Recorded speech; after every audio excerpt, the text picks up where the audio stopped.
Kidney की problem होती है, जिन लोगों को प्रोस्टेट हो जाता है, बहुमूत्र की समस्या आ जाती है, जिन लोगों का ध्यान भटकता रहता है,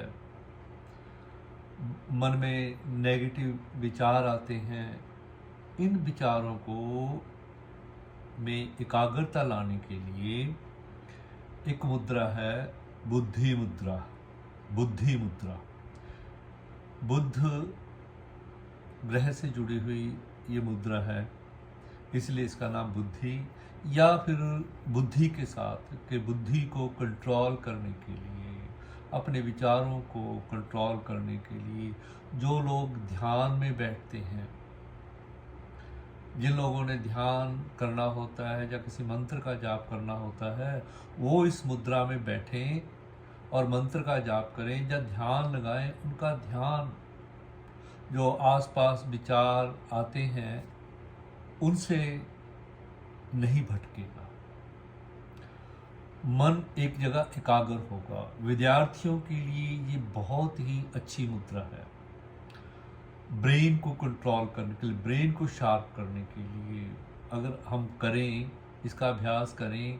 करना क्या होता है इसमें, इस जो हमारी जो लास्ट वाली उंगली है ये, इसको अंगूठे से टच करना है और 3 उंगलियों को सीधे रखना है, यहाँ अंगूठे पे रख लेना है, यहाँ घुटनों पे रख लेना है। और फिर हमने किसी भी मंत्र का जाप, मैं इसका अभ्यास करता हूँ, बड़ा मन एकाग्र होता है, शरीर हल्का फुल्का सा हो जाता है, ध्यान नहीं भटकता। जब भी आपने ध्यान लगाना हो या किसी मंत्र का जाप करना हो तो इस मुद्रा में बैठें। बैठकर आप ओम का उच्चारण कर लें, किसी भी मंत्र का जाप कर लें। बिल्कुल सीधे बैठना है, सुखासन में, वज्रासन में, पद्मासन में या चेयर पर भी अगर बैठें तो आपकी कमर सीधी होनी चाहिए, कमर गर्दन सीधी, ऐसे नहीं होनी चाहिए झुकी हुई, बिल्कुल बिल्कुल सीधे रखना है। आंखें बंद, जैसे आप ओम का उच्चारण कर सकते हो,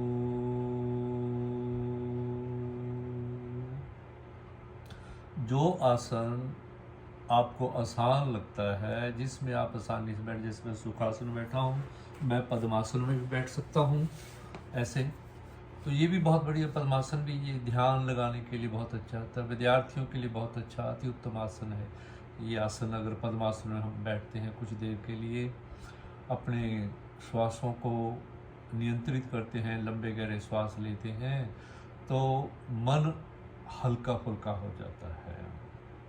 ये मुद्रा अगर जिनको प्रोस्टेट की प्रॉब्लम है, बार बार पेशाब जाना पड़ता है या रुक रुक के पेशाब होता है, अगर वो इस उंगली को दबा कर रखें तो वो इस बीमारी से निजात पा सकते हैं, रिलीफ पा सकते हैं।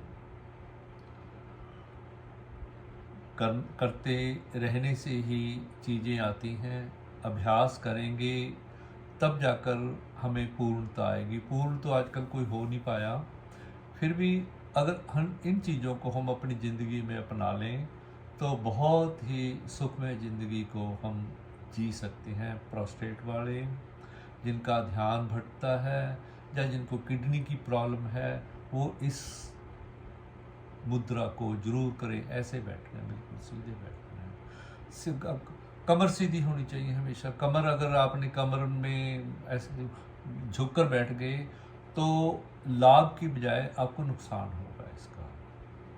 उम्मीद करता हूँ आपको मेरी बातें समझ आ गई होंगी और आप इसको करने की कोशिश करेंगे। बिल्कुल सिंपल सी चीज़ है, कोई ज़्यादा नहीं। ऐसे ही बैठना है, बैठ जाओ आप, ऐसे सीधे बैठ जाओ, कुछ ना करो। देखना आपका ध्यान बिल्कुल जिस चीज़ पे लगाना चाहते हो उसी पे लग जाएगा। धन्यवाद। परमात्मा आपको सुखी रखे, स्वस्थ रखे। आप अपने कर्तव्यों का निर्वहन अच्छे तरीके से करते रहें। अगर इस योग अभ्यास को आप अपनाएंगे तो आपके कर्तव्यों का निर्वहन बहुत अच्छी तरीके से हो पाएगा। धन्यवाद।